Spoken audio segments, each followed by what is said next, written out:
Health Camp edisi Ramadan program ya teman-teman. Jadi kenapa sih kita mau woro-woro dari sekarang biar apa? Biar teman-teman paham bahwa ketika sudah masuk ke edisi Ramadan program itu ada fasilitas tambahan yang nanti teman-teman akan merasakan pengalamannya seperti apa, akan mendapatkan juga apa yang didapatkan selama mengikuti program bersama Lisfit ya. Oke, kita masuk ke Lisfit itu sendiri, kita pengenalan ulang. Jadi Lisfit itu mungkin kalau dibilang platform olahraga coach. Ya, betul. Salah satunya tapi ya. Jadi Lisfit itu partner hidup sehat. Besti hidup sehat. Rumahnya teman-teman untuk hidup sehat. Temennya kamu buat hidup lebih sehat. Ya, jadi Lisfit itu bukan sekedar aplikasi, bukan sekedar yang tempat olahraga, bukan. Gitu. Kalau hanya tempat olahraga, buat apa kita capek-capek bikin mentoring, bikin WAG, ya, bikin kongko-kongko, buat apa kita bikin capek-capek seperti itu? Enggak. Konsepnya adalah kita ini adalah teman hidup sehatnya kamu. Ya, untuk membangun gaya hidup sehat, kita meyakini bahwa itu dibutuhkan komitmen dan konsisten. Oleh karena itu, kita ingin teman-teman menjalankan gaya hidup sehat dengan pemahaman, ya. Patuh karena paham gitu. Nah, olahraga. Kenapa olahraga? Coba tanya ke diri sendiri. Kenapa suka olahraga? Kenapa harus olahraga di Liswit? Terus ikut webinar nutrisi, ikut apa namanya ikut menjalankan atau mengimplementasikan makanan gizi seimbang. Kenapa ngerjain itu? Itu harus ditanyakan. Edukasinya sudah sampai mana?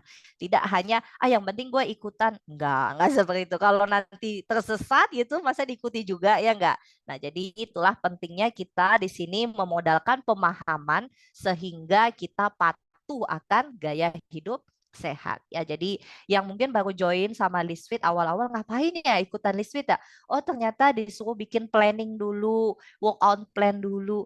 Oh, ternyata disuruh masuk workoutnya. Oh, ternyata disuruh laporan makan. Oh, ternyata disuruh tidurnya juga bagus. Jadi banyak ya ternyata PR-nya Lisfit ya buat kita sendiri. Nah, tetapi yang menjadikan itu nggak berat adalah apa? Konsep kita adalah temannya kamu hidup sehat. Jadi konsep kita adalah kamu banyak teman, kamu banyak lingkungan, jadi kamu tidak merasa sendirian di sini ya. Yang sulit adalah sendirian gitu. Nah, di Lisfit kamu tidak merasa sendirian. Oke. Masalah yang hadir di saat bulan puasa ya. Satu, siapa di sini yang masih suka skip sahurnya yang puasanya Senin Kamis? Coba tinggalin kolom chat. Siapa yang puasanya Senin Kamis masih coach air putih? Coach kagak sahur. Nah, siapa? Boro-boro mau mindful sama menu sahur dan buka ya. Sahurnya aja di skip gitu. Oke, sehingga manajemen hidrasinya tidak teratur.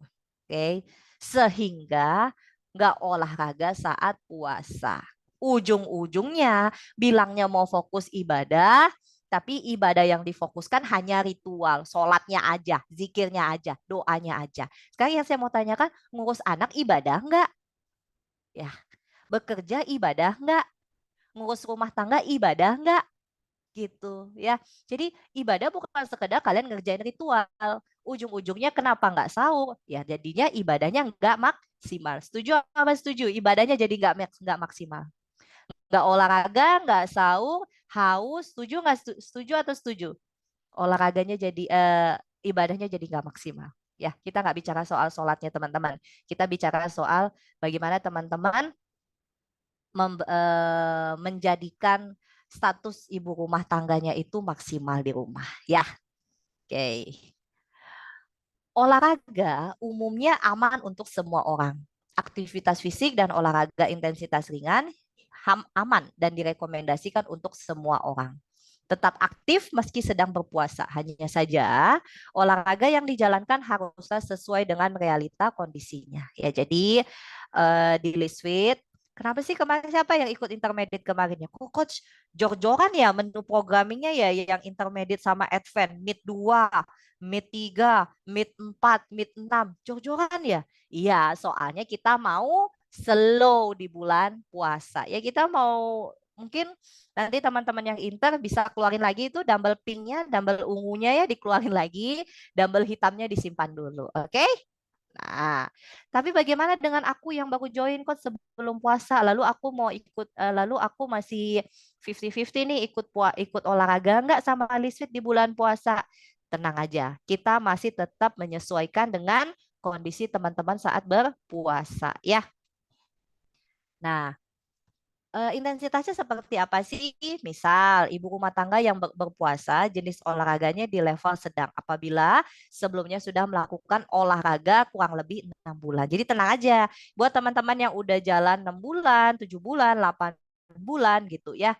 Untuk berolahraga itu sangat-sangat dianjurkan dan tenang aja pasti akan sangat aman ya, very low intensity.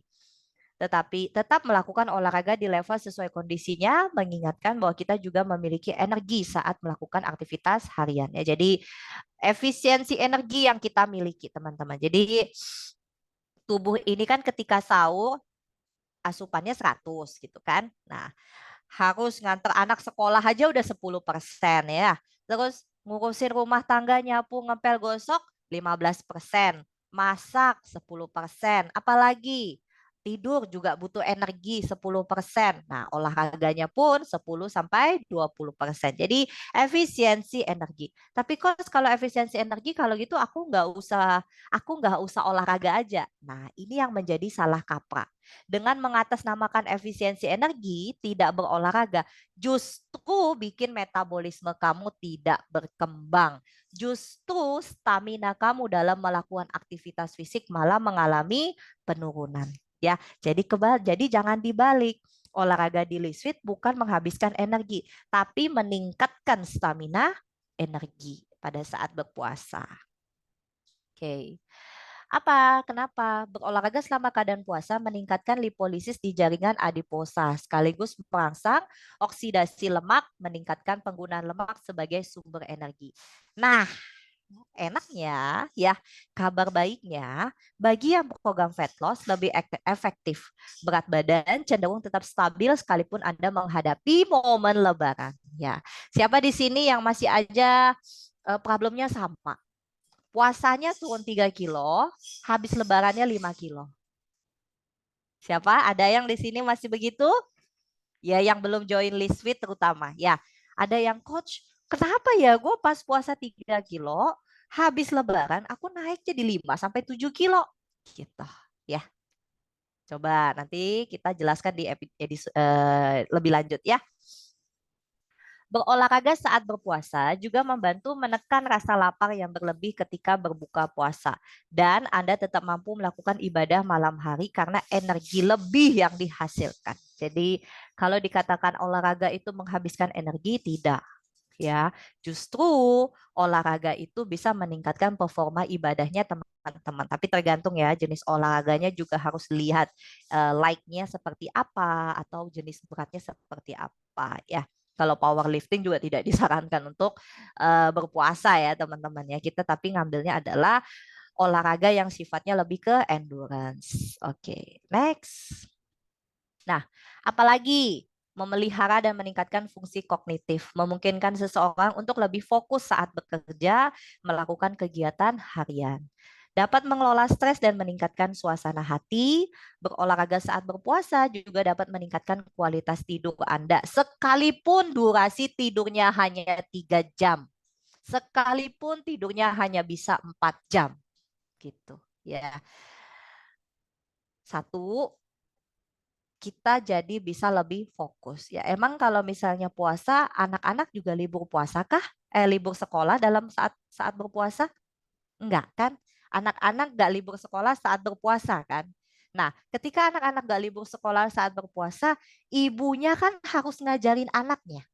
Ya, pulang-pulang anaknya bawa PR, bawa ujian, bawa tugas, ibunya juga harus ngedampingin itu. Sekarang ketika kita mengatakan tidak sahur, tidak berolahraga, apakah mungkin fungsi kognitif teman-teman itu akan maksimal? Jangan menyalahkan keadaan, aku puasa nih. Enggak. Jangan pernah menyalahkan karena aku puasa, aku jadi lemot. Aku puasa, aku jadi nggak ada tenaga. Enggak. Puasanya nggak salah. Ya, yang bermasalah atau yang perlu dilihat, yang dikasih attention adalah sahurnya gimana, olahraga apa enggak gitu. Ya, jadi jangan mengatasnamakan puasa nggak bisa maksimal. Terus meningkatkan suasana hati. Katanya mau ibadah, ya kan? Ujung-ujungnya ketika mau melakukan ibadah, hatinya lemes. Terus mungkin mau emosi tapi udah lemes, ya kan? Mau bahagia juga udah lemes. Jadi sebenarnya moodnya seperti apa, Bunda? Ya, jadi dilihat lagi ketika kita mengatasnamakan bahwa aku ingin ibadahku lancar pada saat berpuasa, coba dievaluasi apa yang kubutuhkan agar ibadahku lancar. Ingat, ibadah bukan sekedar ritual. Ibadah itu soal perasaan, soal hati. Jadi bagaimana teman-teman bisa meningkatkan itu? Ya.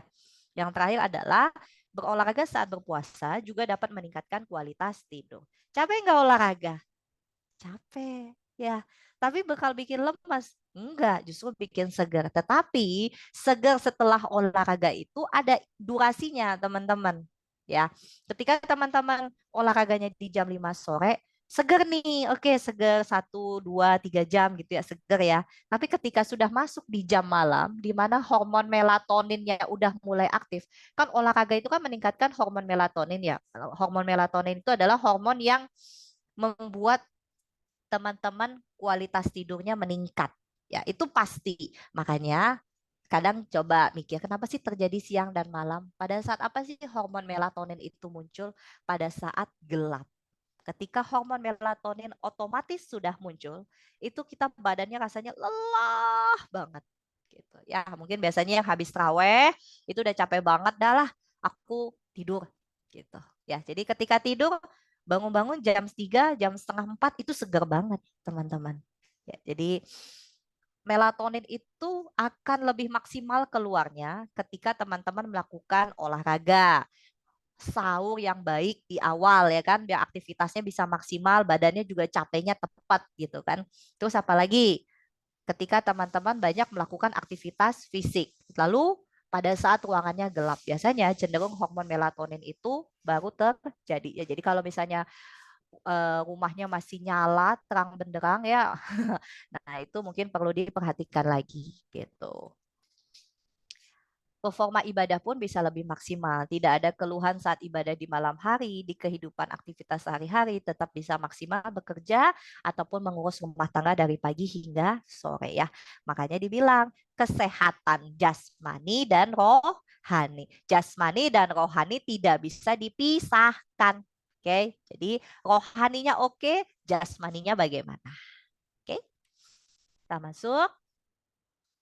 Bagaimana mengatasi rasa lapar pada tubuh sehingga buka puasanya tidak berlebihan? Satu, tadi ya, olahraga teratur. Ketika olahraga itu sudah teratur, akan mengalami pelepasan hormon grelin, hormon yang memberi sinyal lapar. Sehingga seseorang akan merasa kenyang lebih lama. Hebat ya, olahraga bisa menekan hormon grelin, jadi malah kenyang habis olahraga. Bukannya lapar. Ya, aku habis workout, coach. Lapar nggak? Jarang sekali ya. Kita nggak puasa aja, kita olahraga. Setelah olahraga kalau malam bawaannya pengen tidur kan? Ya, udah kayaknya udah capek banget. Tapi teman-teman dianjurkan tetap makan ya, kan? Nah, itulah maksudnya adalah olahraga justru menekan hormon grelin. Olahraga teratur memberi manfaat dan dalam menjaga kadar glukosa darah lebih stabil. Saat olahraga, produksi hormon endorfin meningkat sehingga kondisi mood seseorang lebih baik. Tuh banyak banget manfaat ketika kita berolahraga di bulan puasa. Banyak ya. Jadi bisa maksimal ibadahnya gitu. Oke, next kita makanan sahur dan berbuka dengan makanan tinggi gizi. Nah, tadi dari segi olahraga manfaatnya. Lalu yang kedua, sekarang manfaat dari sahur dan berbuka dengan makanan yang bergizi. Memenuhi kebutuhan sesuai TDE, karbohidrat, protein, lemak, serta vitamin dan mineral. Sebagai proses autofagi, regenerasi sel tubuh dan detoksifikasi. Jadi ketika kita nggak sahur atau kita kurang gizinya, bagaimana tubuh ini meregenerasi dengan baik. Ya. Sering banget kita lihat gini, coach, aku ikut IF ya, soalnya si A ikut IF gitu. Aku lihat badannya bagus. Sekarang kamu tanya sama si A, dia makannya seperti apa di jendela makan itu. Gitu ya. Karena regenerasi tidak akan terjadi jika asupan baru yang masuk itu bukan makanan yang bergizi. Makanan dengan makanan bergizi itu berbeda. Makanan semua yang masuk ke dalam mulut. Ketika kita bilang makanan bergizi, berarti semua yang masuk di dalam mulut itu akan menjadi nutrisi bagi sel tubuh. Jadi beda ya, makanan dengan makanan bergizi. Oke. Tidak craving saat berbuka dan skip makan saat sahur. Nah, ini misalnya kita udah sahur dengan baik, kita berolahraga, kita juga sudah melakukan ibadah sepanjang hari. Pada saat berbuka, enggak kalap, Bun. Ya. Ada nggak di sini yang, kok sebelum puasa, gue kagak pernah tuh beli bala-bala ya. Puas-puasa, entah kenapa, pengennya bala-bala aja di malam, di pas buka puasa. Tiba-tiba abang gorengan habis buka puasa bulan Syawalnya naik haji ya kita. Jadi itu kenapa? Nah, itu yang sering terjadi.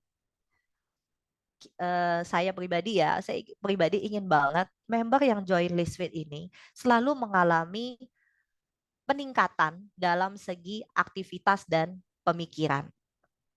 Kita mengatakan bahwa kos aku buka puasa selalu bala-bala, selalu gorengan. Boleh nggak sih? Boleh, tapi tidak dalam kapasitas banyak. Sekarang udah ikut Listfit, boleh nggak masih masih bisa itu? Bisa, boleh, tapi tidak dalam kapasitas banyak. Agar tidak terulang ketika belum ada modal pemahaman, dengan sudah ada modal pemahaman, beda dong porsinya. Lalu tahu dong kenapa makan itu tidak dianjurkan, ya. Tapi enak ya udah nggak apa-apa. Oke, mengenalkan sinyal lapar dan kenyang, regulasi hormon leptin dan grelin dengan lebih baik. Bisa dilakukan dengan baik, maka menjadi salah satu strategi fat loss. Itulah kenapa banyak orang yang salah kaprah dalam melakukan strategi sahur, olahraganya tidak, enggak sahur juga, lalu ketika dia bulan puasa kurus, teman-teman di sini kan tadi sekali lagi kita bilangnya apa sih? Biar teman-teman tuh patuh apa? Diajarin pinter, diajarin kenal tubuhnya gitu. Ketika kalian nggak sahur, nggak olahraga, oke BB turun. Sekarang yang mau saya tanyakan adalah kalau BB-nya turun, teman-teman mau yang turun adalah massa otot, ya. Yang turun adalah massa tulang. Mau seperti itu. Ingat, makanan bergizi dibutuhkan sel tubuh untuk regenerasi sel. Apakah regenerasi sel berarti ujung-ujungnya bakalan jadi lemak? Enggak. Ya. Jadi, lemak itu bakalan bisa turun justru karena kamu makan makanan bergizi dan berolahraga gitu. Karena sel-sel yang baik itu hanya bisa diasup oleh si otot, hanya bisa diasup oleh si tulang. Apakah mau BB-nya turun tapi yang turun adalah massa kolagennya, massa agingnya, massa ototnya, massa tulangnya, massa airnya. Ini yang salah. Ini yang banyak miss pemahaman terhadap ini. BB-nya turun, oke kok, tapi kan BB gue turun. Sekarang yang kita mau tanya adalah turunnya BB massa otot atau mau massa lemak gitu. Sedangkan massa lemak mau nggak mau hanya bisa diturunkan jika kamu berolahraga dan makan makanan yang bergizi. Ya, akan turun juga nggak walaupun kita skip sahur dan skip olahraga turun, tapi tidak cenderung banyak. Yang mau kita fokuskan apa? Engine-nya si massa ototnya tetap atau naik dan si massa lemak yang turun gitu. Ya jadi agak sedikit tricky sih sebenarnya. Oke, next. Sistem energi yang digunakan saat kita berpuasa. Saat asupan glukosa harian memadai, makanan, penggunaan ATP berasal dari proses glikolisis. Ketika pasokan glukosa mulai mengalami penurunan, akan terjadi pemecahan lemak gitu, yang menghasilkan produk sampingan badan keton. Oleh karena itu, tidak jarang juga pada kondisi puasa, individu yang menjalankannya mengalami bau mulut. Bau mulut berasal dari badan keton atau pemecahan lemak ya. Jadi ini yang terjadi dalam tubuh kita.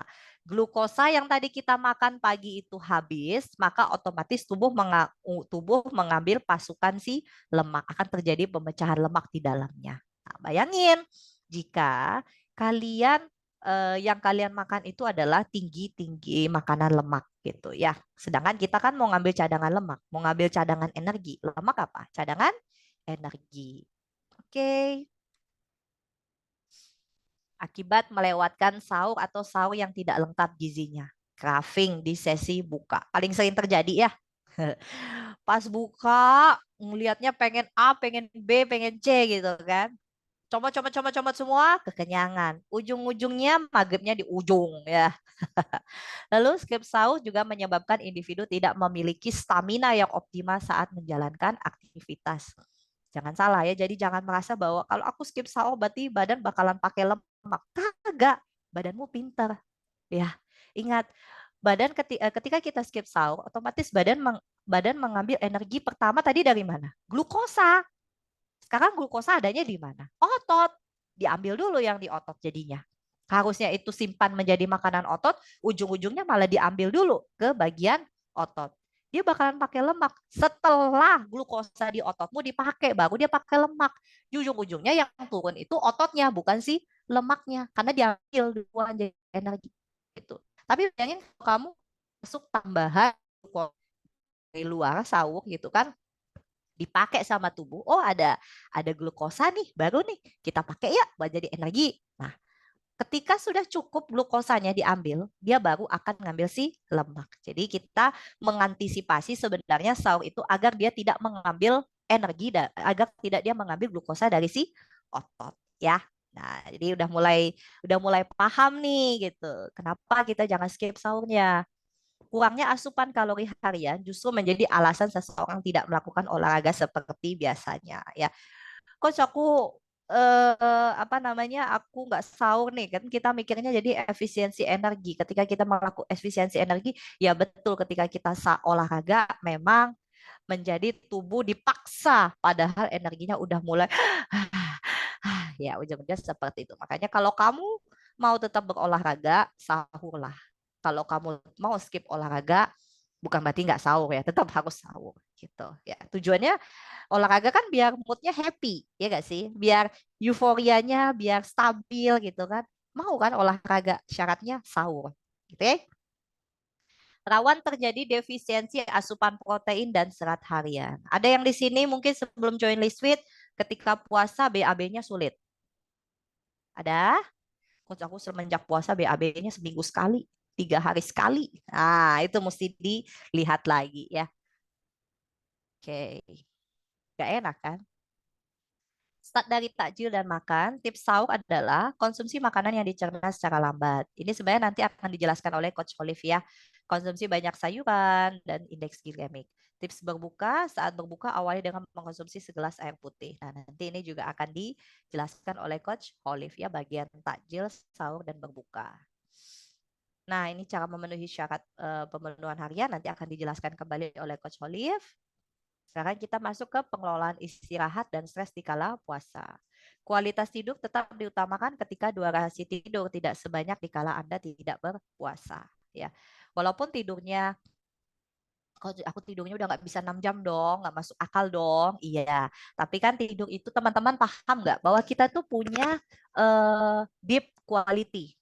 Ya, ada. Jadi kenapa di Lisfit dianjurkan tidur 6 sampai 7 jam agar kita dapat deep quality-nya maksimal kalau bisa 2 jam. Yang kita kejar itu 2:1 yang kita kejar. Ya, bukan 2:1, sorry. Mungkin 2:10 yang kita kejar. Gitu. Tetapi ketika kalian berpuasa, ketika kalian berolahraga, tidurnya cuma 4 jam. Deep quality-nya itu bisa 1,5 jam bahkan hingga 2 jam. Ya, karena kan tubuh kan mengalami regenerasi, mengalami apa namanya detoksifikasi ketika sudah mulai terjadi kita berbaring, sistem saraf pusatnya udah turn off, barulah tubuhnya regenerasi. Ya, makanya ketika tubuh sudah mulai melakukan regenerasi, nah otomatis tubuh itu dapat yang namanya deep quality. Jadi seseorang bangun lebih nyenyak, tidurnya berapapun lamanya itu karena deep quality-nya. Bukan sebenarnya ya. Kenapa Liswit bikinnya 6 sampai 7 jam sebelum berpuasa? Ya biar kalian dapat deep quality-nya 1 sampai 2 jam. Oke. Grup kalau di WAG di Lisfit ditutup maksimal jam 9 malam udah nggak ada lagi ya. Kelola stres Anda dengan baik, pahami sumbernya apa, kenali gejalanya dan lakukan hal yang bisa membantu mengurangi stres. Ada yang puasa di sini masih merasa kok rasanya makin stres ya aku coach puasa nggak bisa ngapa-ngapain ya. itu murni pasti akan terjadi ya. Jadi ketika kita di list fit sebelum puasa, speed pekerjaannya, speed ngurusin aktivitasnya bisa 100%, di list fit mungkin bisa 40%. Setelah bukan di list fit, sorry. Di bulan puasa mungkin kita bisa 40%. Itu normally sangat amat terjadi ya. Nah, sekarang kita masuk ke Ramadan bersama list fit ya. Pertama, jadwal olahraga kita fleksibel. Kapanpun dan dimanapun tetap bisa olahraga. Intensitas atau jenis olahraga saat berpuasa dikondisikan. Untuk latihan strength training, beban yang digunakan turun justru 70% turunnya. Dari biasanya Anda menggunakan load beban. Jadi misalnya yang tadinya shoulder press-nya 6 kilo. Ya udah pas puasa 4 kilo aja. Untuk weekend, Listwit menyediakan kelas pagi, sore, dan malam. Tapi kalau untuk malam itu lebih ke general kelas ya, kita tetap buka di pagi sore untuk si coaching class. Jadi sebenarnya kalau jam tidak terlalu banyak perubahan, setengah 7, jam 9, jam 5, jam 7 malam, jam setengah 8 malam. Weekend jam 8 sampai dan jam setengah 4 sore. Ya, untuk jam olahraganya. Ngapain aja? Nah, di Listfit nanti food diary-nya akan muncul ya, menu sahur dan berbukanya Listfit. Jadi bisa aku apa sih contohnya coach, sahur yang tepat atau menu buka puasa yang tepat itu nanti akan muncul di food diary teman-teman. At least H-7 sebelum puasa itu udah muncul. Udah langsung muncul kok menu puasanya ya. Lalu kita ada reminder sahur 30 menit sebelum imsak dan tetap menyetor makanan saat sahur. Jadi pas sahur itu justru ada mentoring, disetor sahurnya. Di Sweet Coaches juga mengajukan menyiapkan sahur apa di malam harinya. Nah, biasanya kita kan bilang, coach aku nggak bisa pagi-pagi masak A, masak B, masak C. Ya udah, obrolin di WAG, obrolin punya masalah gitu. Kan kalau misalnya punya kendala itu, apakah setiap hari selama 30 hari mau begitu terus? Cuman air dan kurma. Ya kurma bagus, sunnahnya memang itu. Tapi ada komponen gizi lain yang harus kalian penuhi gitu. Ya, jadi bicarakan aja. Apa yang berbeda saat puasa di list fit? Bagi yang tidak berpuasa atau berhalangan, tetap stok makanannya sesuai jam makan list fit. Bagi yang berpuasa, kalau misalnya terganggu dengan setoran temennya, jadi pengen ikutan buka ya, jadi kayak anak kecil gitu. Bagi yang berpuasa bisa di set off notifikasinya. Lisfit menyediakan edukasi webinar mengenai pengelolaan makro dan mikro di kala puasa melalui webinar ataupun konsultasi grup saat nutrisionis berada di grup. Jadi kalau ada coach Olive di grup tanyain gitu ya, apa tentang gizi apa? Bukan sekedar tentang kita, mungkin bisa tanyakan tentang gizi anak atau gizi yang mungkin teman-teman ingin ketahui tentang seperti apa ya. Saat jelang berbuka puasa, peserta menyiapkan menu takjil dan tetap melakukan setoran menunya melalui grup. Tetap setoran. Tidak ada aturan baku untuk tidak menyentuh makanan yang disukai ketika Anda berbuka. Kita perannya hanya mengedukasi mana yang baik dan mana yang diutamakan. Dengan harapan mindful itu muncul ketika kamu jalannya. Oh, ini nggak boleh. Kenapa? Oh, ini boleh. Atau, oh, ini aku boleh tapi dikit. Kenapa? Harus tahu kenapanya. Ya, oke. Next. Pilihan food dari saat puasa, penyesuaian waktu dan menu pada jadwal sahur, takjil, dinner, dan snack. Jadi nanti akan food diary puasanya ada ya. Kalau nggak muncul, coba dilihat lagi di tujuan komposisi tubuhnya, apakah ada pilihan fat loss puasa ya. Alurnya pertama malam hari teman-teman sudah mulai prepare menu sahurnya, reminder sahur oleh Liswit. Teman-teman sahur sambil menyetor menu sahurnya via grup. Jelang imsak, Liswit akan reminder lagi kebutuhan air minum. Klien atau kamu berpuasa, memilih jadwal latihan yang disiapkan Liswit, mengikuti latihan fisik sesuai keleluasan waktunya. Saat menjelang berbuka, teman-teman menyiapkan takjil. Nanti dari situ habis makan malam, habis Isya atau habis maghrib mau makan malam, setor lagi ya. Kalau mau langsung gimana? Nggak apa-apa, setor aja. Oke. Selesai kita masuk ke menjalankan gaya hidup lebih sehat, tidak ada kata momen tertentu menjadi berhenti melakukannya. Jadi banyak sekali yang berkompromi bahwa kalau puasa berarti aku nggak usah olahraga. Justru olahraga seumur hidup, no matter what. ya. Tapi yang membedakan adalah jenis olahraganya disesuaikan. Fokus terhadap kita semua paham, kita berpuasa, nanti masuk Ramadan, kita fokus sama ibadah, betul kan? Tapi olahraga tidak menghalangi Anda beribadah sesungguhnya. Justru meningkatkan teman-teman beribadah. Yang terawihnya mungkin 23 rakaat, hayo kos 23 rakaat gitu. Jadi nggak lari gulung sajadah pulang, kagak ya. Buktikan dong ya. Masa MREP bisa 10 set, terawihnya 23 rakaat, udah pulang gulung sajadah. Ya kan?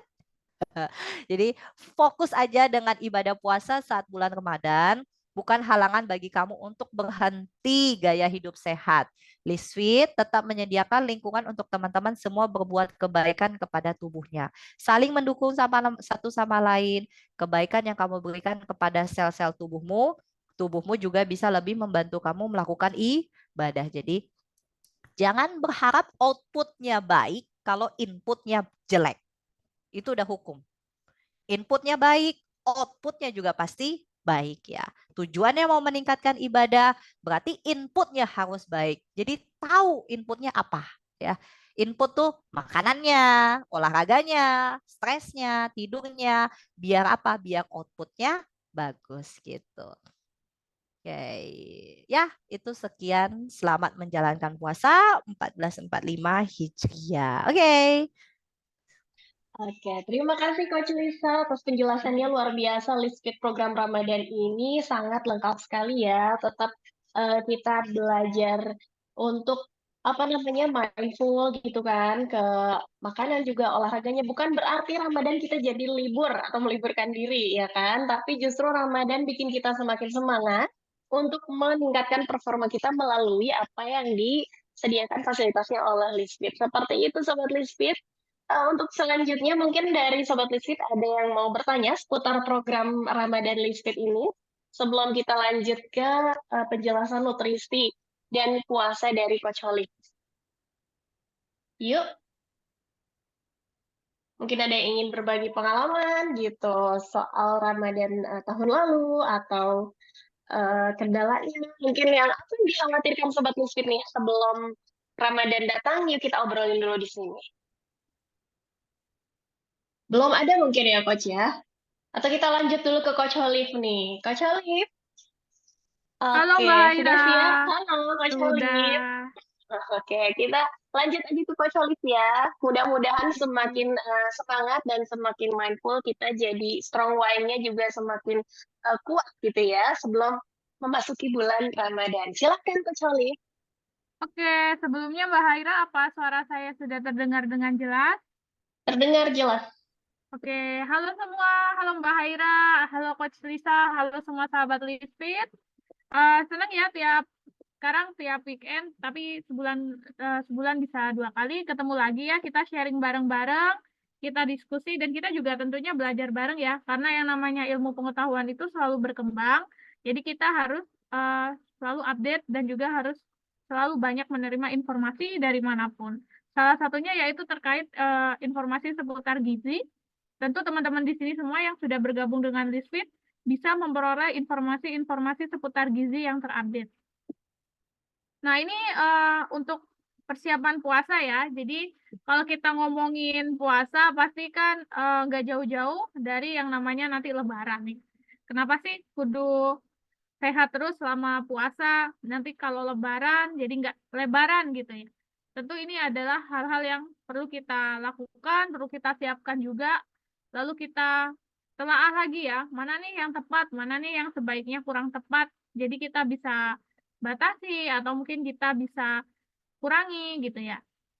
Nah, Lebaran itu apa sih? Jadi kalau kita dengar Lebaran itu dia merupakan momen ya, momen kemenangan bagi umat Muslim, terutama karena sebulan ini kita sudah berpuasa selama 3 hari berturut-turut. Kemenangan dari bisa menahan rasa lapar, lalu juga rasa haus dan juga amarah.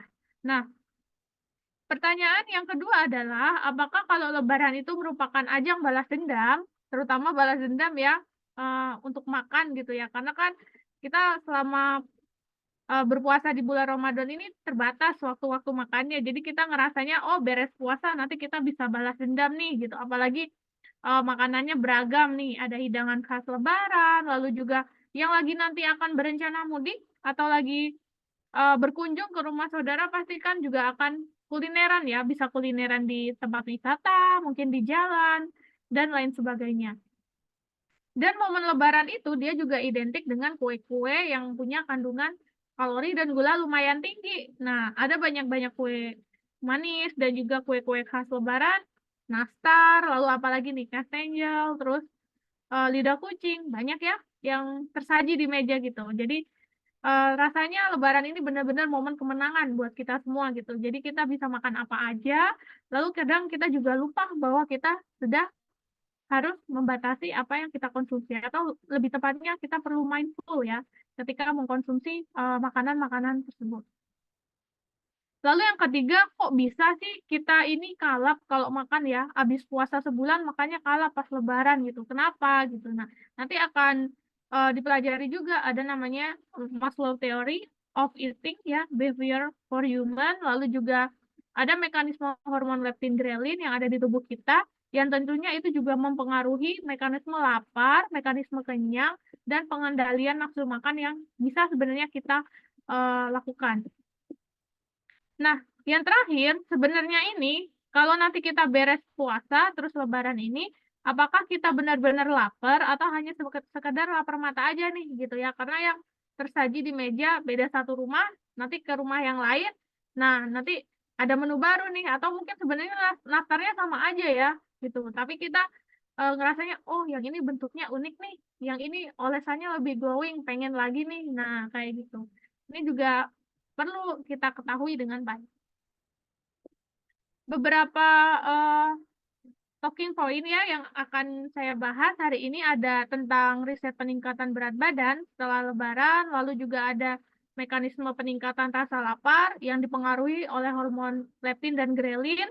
Lalu yang ketiga ada Maslow Motivation Theory for Eating and Palatability. Jadi sebenarnya kita bisa mengendalikan konsumsi makanan kita ya, terutama di momen-momen tertentu, misalnya saat Ramadan atau mungkin saat Lebaran.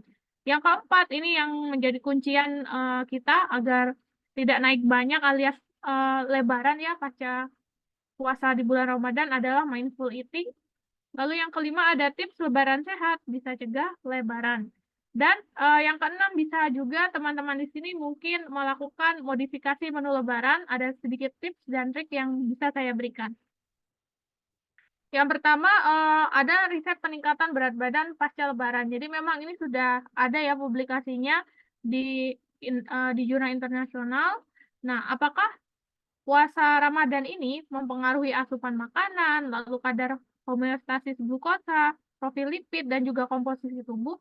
Nah, ini ada pengaruhnya semua teman-teman di sini. Karena ternyata berdasarkan riset ya, puasa 1 bulan itu memang benar bisa menurunkan berat badan, glukosa, dan beberapa parameter lainnya. Tapi ternyata 2 minggu setelah berpuasa, hari terakhir puasa, ternyata bisa jadi naik lebih drastis. Bahkan ada beberapa parameter yang dia ternyata naiknya signifikan gitu.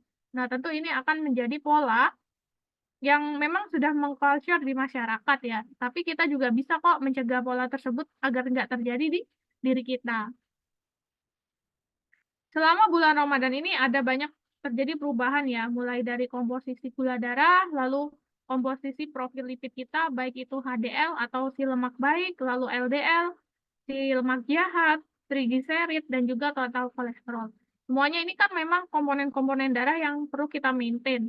Misalnya kalau gula darahnya ketinggian atau misalnya terlalu tinggi ya, nah ini kan merupakan salah satu tanda hiperglikemi. Hiperglikemi kalau misalnya kita biarin lama-lama, nah, itu juga bisa berpengaruh atau berisiko terjadinya penyakit diabetes mellitus tipe 2. Lalu kita change lagi ke profil lipid ya. Profil lipid ini kalau misalnya kita punya kadar LDL kolesterol dan trigliserida yang tinggi, nah dia ada resiko untuk ke penyakit tidak menular seperti penyakit jantung, lalu stroke, dan penyakit-penyakit pembuluh darah. Hal-hal ini tentu kita bisa cegah, salah satunya dengan asupan makanan yang baik dan juga diiringi dengan olahraga. Karena yang namanya lemak ini dia bisa dipecah atau bisa mengalami lipolisis ketika seseorang melakukan olahraga. ada berbagai perubahan yang terjadi pada glukosa darah, profil lipid, dan komposisi tubuh yang terjadi mulai dari sebelum puasa, lalu 1 bulan kita berpuasa, dan 1 bulan setelah Lebaran. Nah, ini kita lihat, ternyata setelah 1 bulan berpuasa, di bulan Ramadan, ini terjadi penurunan berat badan, weight, lalu indeks massa tubuh atau body mass index. Di sini BMI-nya kita lihat, di sini kan sebenarnya turun ya, dari 76 ke 74, lalu dari 26 ke 25. Nah, 26 ini kan udah masuknya overweight ya. Jadi sebelumnya si populasi ini dia memiliki kelebihan berat badan, tapi dengan berpuasa ternyata bisa turun gitu. Nah, lalu kita tinjau lagi, ternyata 1 bulan kemudian setelah akhir Ramadan atau Lebaran terjadi peningkatan berat badan. Kita lihat di sini dari 74 naik lagi nih ke 76. Berarti setelah puasa naik lagi. Berarti kan ada culture atau mungkin ada kebiasaan yang terjadi di masyarakat kita ya, terutama terkait pola-pola konsumsi makan tertentu yang ternyata setelah kita berhasil turun berat badan, naiknya juga cepat nih, bahkan naiknya bisa sama atau lebih dari berat badan kita sebelum puasa. Nggak hanya berat badan teman-teman, tapi juga di indeks massa tubuh gitu. Ternyata efek positif terkait dengan penurunan berat badan dan juga indeks massa tubuh ini hanya sementara gitu ya, atau hanya sebentar aja. Kemudian efek ini bisa naik lagi ketika Ramadan udah berakhir. Jadi hal-hal seperti ini penting ya kita ketahui. Jadi agar puasa kita lebih baik, terutama puasa ini bisa jadi momen yang pas buat teman-teman semua yang mau melakukan program weight loss atau fat loss. Jadi diiringi dengan olahraga, jatuhnya nanti akan pembakaran lemak itu akan meningkat. Nah, kita lihat dari data gula darah puasa atau GDS dan LDL, low density lipoprotein. Jadi ini merupakan lemak jahat yang ada di tubuh setiap individu sebelum, di akhir, dan 1 bulan setelah Ramadan. Ini ya grafik biru, ini artinya sebelum puasa atau pre-Ramadan, lalu yang merah ini saat puasa, dan yang hijau ini post atau setelah Lebaran. Kita lihat ternyata naik turun ya, terutama untuk kadar gula darahnya. Lalu kalau untuk LDL dia memang cenderung stabil.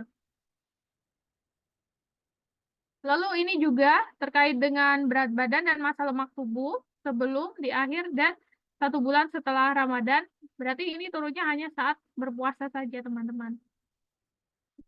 Nah, sebenarnya apa sih yang mempengaruhi kita kenapa bisa lapar, lalu kenapa kita bisa kenyang? Ternyata tubuh kita itu punya sistem ya, punya homeostasis dari hormon. Jadi ketika kita kondisi perut kosong atau di lambung tidak ada makanan, ternyata nanti akan ada sinyal yang dikirim ke hipotalamus. Jadi detailnya seperti ini. Nah, ini adalah mekanisme lapar kenyang yang pasti terjadi di diri kita. Kita kenalan dulu dengan beberapa hormon yang berpengaruh terhadap mekanisme lapar dan kenyang. Yang pertama adalah hormon leptin. Hormon leptin ini dia adalah hormon yang memicu rasa kenyang. Jadi kalau misalnya leptinnya udah dirilis atau dilepaskan oleh tubuh, maka kita akan merasa cukup atau kenyang gitu. Sedangkan grelin ini adalah hormon yang meningkatkan rasa lapar. Misalnya ketika individu normal belum makan gitu atau mengalami starving ya, kelaparan dalam jangka waktu yang lama, biasanya puasa 2 hari atau mungkin puasa Ramadan tapi tidak se-ekstrim itu, maka nanti hormon peningkat laparnya atau si grelinnya ini akan meningkat sehingga nanti akan diberikan sinyal ke hipotalamus, dan nanti di hipotalamus akan diterjemahkan sehingga tubuh akan mencari makanan gitu, sehingga kita akan berusaha untuk memperoleh makanan. Lalu ada peptida YY. Jadi peptida YY ini merupakan hormon yang bisa meredam rasa lapar. Nah, ini yang terjadi. Jadi normalnya ketika lambung kita ini dalam keadaan kosong, nah ini nanti akan melepaskan banyak hormon ya. Salah satunya adalah hormon leptin yang akan memberikan sinyal ke otak. Jadi nanti kita akan memperoleh informasi bahwa oh ini adalah waktu yang tepat untuk saya makan gitu. Lalu ketika kita sudah makan, maka nanti si hormon leptin yang ada di jaringan adiposa juga akan memberikan sinyal ke otak, tepatnya di bagian hipotalamus, untuk memberikan pesan bahwa tubuh sudah selesai makan gitu ya. Jadi waktunya stop makan, sehingga nanti kita akan kenyang, kita nggak akan makan berlebihan. Kalau misalnya di kondisi normal, di mana hormon leptin dan grelin ini seimbang, lalu seseorang bisa mengontrol makannya dengan baik, maka seseorang ini dia tidak akan memiliki rasa lapar yang berlebihan atau bisa lebih memaintain berat badannya gitu. Tapi ada juga kondisi di mana ternyata terjadi leptin resisten. Apa sih leptin resisten itu? Jadi leptin resisten ini adalah kondisi yang umumnya terjadi pada orang dengan kondisi obesitas, di mana ketika dia sudah makan, tetapi si leptinnya ini kurang sensitif. Harusnya sudah bilang kenyang ke hipotalamus, tapi si leptinnya nggak bilang. Akhirnya apa? Akhirnya orang-orang tersebut akan makan lebih banyak lagi. Ketika dia makannya lebih banyak lagi atau makin banyak lagi, tentu kan akan lebih banyak makanan yang tersimpan di dalam tubuhnya atau tersimpan di jaringan adiposa, di jaringan lemak, sehingga akan menyebabkan peningkatan berat badan. Nah, yang ketiga, kita akan berkenalan dengan Maslow Motivation Theory for Eating and Palatability. Jadi ini apa sih? Jadi ini adalah motivasi kenapa sih seseorang itu biasanya makan. Yang paling banyak atau yang paling mendasar adalah untuk memenuhi kebutuhan fisiologi setiap individu. Kebutuhan fisiologi itu kebutuhan apa sih? Jadi kebutuhan tubuh kita. Kebutuhan kita terhadap rasa lapar, lalu rasa haus. Nah, jadi kita akan makan. Ketika lapar, kita makan. Ketika haus, kita minum. Nah, di sini ini juga kita akan mengenal yang namanya rasa-rasa tertentu yang misalnya menjadi favorit kita. Misalnya ada yang suka makan makanan manis gitu ya, suka makan makanan yang umami juga misalnya, atau makanan-makanan gurih gitu ya. Lalu yang kedua adalah dari aspek safety atau keamanan gitu. Tentu seseorang akan memilih makanan yang aman buat dia. Misalnya dia akan memilih makanan yang enak, lalu makanan yang nggak pahit, atau mungkin makanan yang terlalu asam, terlalu pedas, dia hindari karena dia tahu bahwa dirinya memiliki sensitivitas terhadap makanan-makanan tersebut. Lalu yang ketiga, karena love or belongingness, yaitu karena adanya budaya. Misalnya adanya budaya saat Ramadan gitu ya. Kalau Ramadan pasti kan suka bikin takjil ya. Jarang nggak sih kalau misalnya bukan Ramadan atau hari biasa tiba-tiba nggak ada angin, nggak ada hujan, kita bikin kolak gitu. Atau nggak ada angin, nggak ada hujan, tiba-tiba kita bikin cendol gitu ya. Kan jarang. Biasanya makanan-makanan takjil itu hanya dibuat di saat bulan Ramadan aja gitu. Selain itu juga misalnya contohnya lagi saat puasa. Saat puasa kan pasti identik juga ya dengan yang namanya opor, lalu ada ketupat, lalu apalagi tuh eh rendang gitu ya. Tapi kalau misalnya hari biasa atau mungkin nggak lagi lebaran, tentu belum tentu juga kita masak ketupat gitu ya, atau masak opor gitu. Buat apa gitu. Nah itu ada kaitannya dengan food culture atau budaya yang mengakar di masyarakat kita. Lalu yang keempat nih ada esteem ya. Esteem itu adalah rasa kebanggaan nih gitu ya. Misalnya terkait dengan brand, lalu kelangkaan, atau mungkin mahal, nggak semua orang bisa mengaksesnya gitu ya. Misalnya kayak teman-teman di sini ada nggak yang mungkin pernah makan atau... ya, Steve. Oh iya, kenapa? Oh baik, saya lanjutkan ya. Misalnya makan di restoran tertentu tuh, misalnya di gastronomik restoran gitu ya. Jadi kita bisa mencoba beberapa makanan yang unik, mungkin pengolahannya menggunakan nitrogen cair gitu.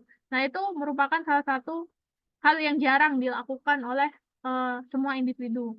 Atau mungkin kita lagi hype-hype-nya nih, misalnya ada menu baru di McD gitu. Jadi kita berusaha buat nyoba. Nah, itu masuk yang ekstrim atau karena adanya kepuasan dari diri kita kalau misalnya kita udah nyobain makanan tersebut gitu. Dan yang terakhir ini, yang paling penting adalah self. Self ini dia ada kaitannya dengan knowledge dan attitude, yaitu adanya pengetahuan dan sikap. Nah, Kalau ini kaitannya dengan pengetahuan gizi. Kenapa? Karena tidak semua makanan yang mahal itu adalah makanan yang bergizi. Atau tidak semua makanan yang harganya murah atau mungkin kita lihat, kok gini aja, itu adalah makanan yang nggak baik. Belum tentu. Bahkan makanan-makanan bergizi itu adalah makanan yang lebih murah dan juga lebih mudah, baik dari segi pengolahannya maupun segi pemerolehannya gitu ya. Misalnya teman-teman nih, kalau misalnya mau makan, nggak harus salad gitu ya. Kalau misalnya pengen makan atau memenuhi asupan serat harian, teman-teman bisa kok memenuhinya. Misalnya kalau di Jawa itu ada yang namanya urap-urap. Lalu ada juga di Sunda itu namanya karedok. Cuman bumbu kacangnya jangan banyak-banyak, oke? Nah, itu juga bisa menjadi pilihan teman-teman di sini untuk memilih asupan makanan yang baik itu. Makan ikan itu bagus. Jadi ikan nggak harus makan pakai salmon ya. Kalau misalnya teman-teman mau cari yang omega 3-nya tinggi atau makanan yang proteinnya tinggi selain salmon, selain tuna itu ikan kembung. Ikan kembung itu omega 3-nya juga nggak kalah sama salmon dan tuna. Nah, itu bisa jadi pilihan buat teman-teman semua. Terus apalagi ya, buah. Nah, buah-buahan beberapa buah tuh cenderung di underestimate ya. Saya pun juga baru tahu. Mungkin di sini ada nggak sih teman-teman yang masa kecilnya pernah makan buah ciplukan ya, ciplukan yang sawah. Nah, itu sekarang risetnya banyak loh. Dia antioksidannya tinggi ternyata. Bahkan di luar negeri namanya golden berry. Atau mungkin kalau misalnya di beberapa supermarket Jabodetabek, itu satu kotaknya udah bisa 50 sampai 70 ribu gitu. Padahal kalau misalnya kita dulu, misalnya waktu kecil, atau mungkin kita mau pulang ke desa, di sawah itu ya udah di tanah gitu kita bisa tinggal petik, cuci dulu tentunya ya, baru konsumsi gitu. Itu namanya golden berry. Ternyata dia harganya lebih mahal daripada blueberry dan strawberry. Padahal kalau kita main ke sawah kita nemunya banyak gitu. Atau ada lagi teman-teman eh, pernah makan itu enggak buah kersen? Buah kersen? Ya, buah kersen itu dia ternyata tinggi antioksidan dan dia punya sifat antiinflamasi, jadi banyak digunakan untuk terapi diabetes saat ini.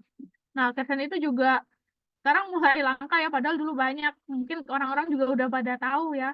Soalnya saya juga ada temen, kebetulan dia bikin minuman ya dari buah kersen, bikin biskuit juga, ditepungin dulu biji-bijian yang ada di kersen itu, ternyata dia bisa digunakan untuk terapi orang yang diabetes. Nah, itu jadi pengetahuan kita terkait dengan pemilihan makanan yang tepat, terkait kandungan gizi maupun senyawa aktif yang ada di dalam bahan pangan itu bisa membantu kita dalam memilih makanan yang baik untuk tubuh kita. Nah, selanjutnya di sini ada mindful eating. Jadi mindful eating itu merupakan kompleks ya, kompleks pikiran dan juga organ pencernaan.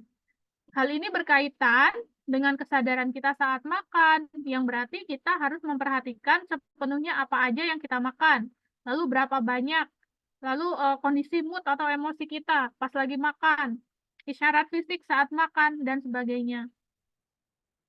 Nah, konsep dasar dari mindful eating ini ada jenis makanan, lalu frekuensi makan, porsi makanan, dan perhatian saat makanan. Misalnya jenis makanan, ada jenis makanan yang memang kandungan kalorinya tinggi, lalu ada yang seratnya tinggi, proteinnya tinggi. Nah, ini berpengaruh juga terhadap pemilihan kita. Lalu frekuensi makan, yang ideal kalau misalnya kita nggak lagi puasa, tentu 3 kali makan utama dan 2 kali makanan selingan atau snack. Lalu porsinya seberapa banyak nih? Tentu biar gak ribet dan teman-teman di sini langsung kebayang dan bisa dipraktikkan adalah sesuai dengan isi piringku setiap kali makan. Dan yang terakhir yang gak kalah penting juga adalah perhatian kita saat makan. Kenapa? Karena ketika kita mindful saat makan, kita benar-benar merasakan rasa dari setiap makanan, terutama untuk makanan-makanan tertentu yang dia kategorinya sebenarnya bukan makanan sehat ya, tapi boleh dikonsumsi sebaiknya dengan mindful. Misalnya pas kita lagi makan mie instan goreng gitu ya, atau mungkin lagi makan boba tea dengan gula yang banyak gitu, nggak apa-apa misalnya. Tapi tetap porsinya harus diperhatikan, lalu waktunya juga, dan tentu harus dilakukan dengan mindful. Nah, lalu bagaimana cara menerapkan mindful eating ketika kita lebaran? Atau mungkin juga nanti waktu makan-makan takjil ya. Yang pertama makannya pelan-pelan. Lalu makannya nggak boleh ada gangguan, fokus makan aja, jangan sampai teman-teman makan makanan takjil, misalnya makan cola ya, cola yang pakai santan dan gula merahnya banyak, sambil nonton atau scroll TikTok tuh. Nah, jangan, atau yang ditonton konten mukbang gitu ya, yang lagi mukbang kebetulan badannya kurus gitu ya. Lah sebenarnya itu hanyalah tipuan sesaat. Yang ketiga, jangan makan sambil ngobrol. Nah, nanti takutnya kelewatan, ternyata udah stoples nih yang udah dimakan.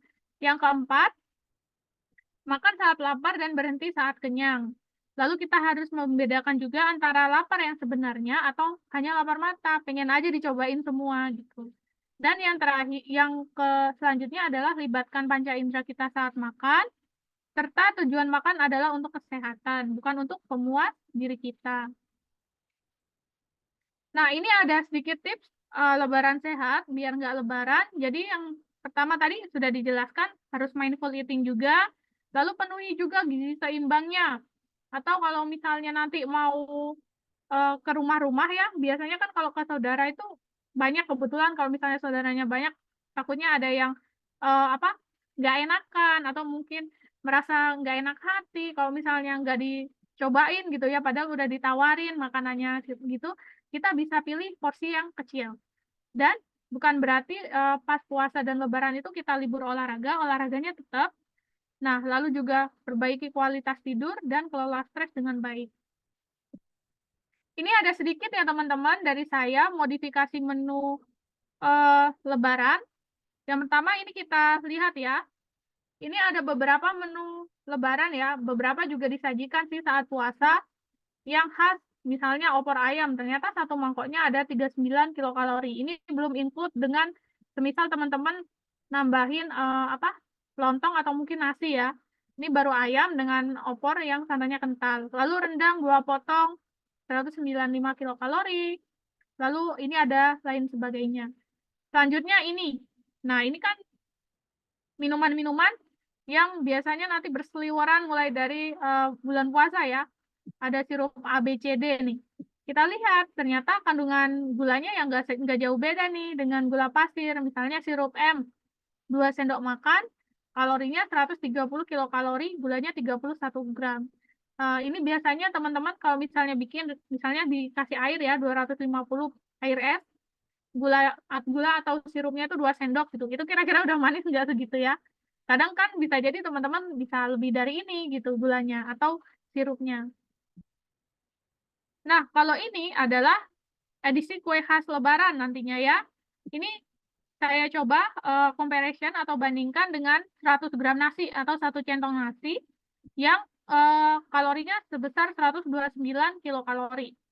Nah, kalori kue-kue Lebaran ini memang cenderung besar. Kenapa? Karena isinya ya butter, gula, terus apalagi ada gula halus ya itu juga gula, lalu ada apa fat ya, banyak ya. Misalnya ini kita makan 1,5 nastar ini setara kita makan 1 centong nasi. Kita makan 6 buah kastengel, ini setara dengan 1 centong nasi. Misalnya kita yang nastar dulu nih, kita mau pergi ke rumah saudara gitu ya, saudaranya ada 2 gitu. Kita makan nastarnya ya udah satu-satu aja gitu.